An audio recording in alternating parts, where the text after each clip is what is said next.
Hi friends, இன்றைக்கி Sunday எபிசோடில் Kamal sir வந்து ஒரு டாஸ்க் கொடுத்துருப்பாரு. அதாவது யார் முகத்துக்கு நேராக புகழ்ந்துட்டு பின்னாடி போய் தப்பாக பேசுகிறாங்க அப்படின்னு சொல்லி கேட்டிருப்பாரு. நிறைய பேர் ஏடிக்கையே கரெக்டாக சொல்லியிருந்திருப்பாங்க. அப்புறம் பார்த்தீங்கன்னா சிவனே வந்து நிறைய பேத்துக்கு அந்த டாஸ்க்கே சரியாக புரியல. சிவன் எல்லா இடத்துலையும் ரொம்ப கிளவராக பேசுவாங்க.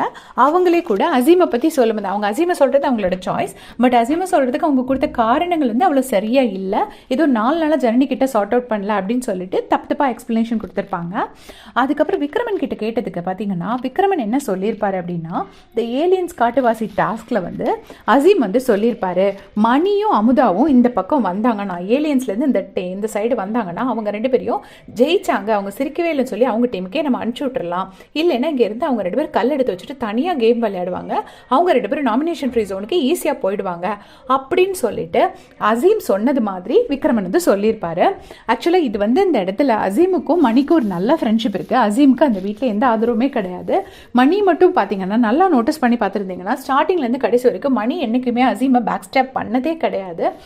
மேபி 1 or 2 இன்ஸ்டன்ஸில் ஏதாவது லைட்டாக சொல்லியிருந்துருக்கலாம், பட் ஸ்டில் அது எப்போவுமே வந்து அசீமுக்கு ஒரு சப்போர்ட்டாக இருப்பார். அசீம் ஏதாவது தப்பாக பண்ணால் கூட நேருக்கு நேர் முகத்துக்கு நேராக கேட்பார். அசீமை வந்துட்டு ரொம்ப புரணி பேச மாட்டார். ஃபர்ஸ்ட்லேருந்து கடைசி வரைக்கும் அசீம்க்கு இருந்த ஒன் அண்ட் ஒன்லி ஃப்ரெண்ட் மணி தான். அந்த மணியை பற்றி ஏன் தான் அந்த அசீம் போய் விக்ரமன் கிட்ட போய் உளறி வச்சாருன்னு சத்தியமாக எனக்கு தெரியல. இருந்த ஒரு ஃப்ரெண்ட்ஷிப்பையும் அவருக்கு எடுத்துக்கிட்டாரு. ஆனால் அதை வந்து பப்ளிக்கில் சொல்லி அந்த மணிக்கும் அசீம்க்கும் உள்ள ஃப்ரெண்ட்ஷிப்பை கெடுக்கணும்னு நினச்சது ஒரு வக்ர புத்தியை தான் காட்டுச்சுன்னு நான் ஃபீல் பண்ணுறேன். அதை மணி அதை நோட்டீஸும் பண்ணி இப்படி ஷாக் ஆகி அசீமை பார்ப்பாரு. ஏன் இது இப்படி பண்ணார், எனக்கு அது பிடிக்கல, நீங்கள் என்ன ஃபீல் பண்ணுறீங்கன்னு கமெண்ட்ஸில் சொல்லுங்கள்.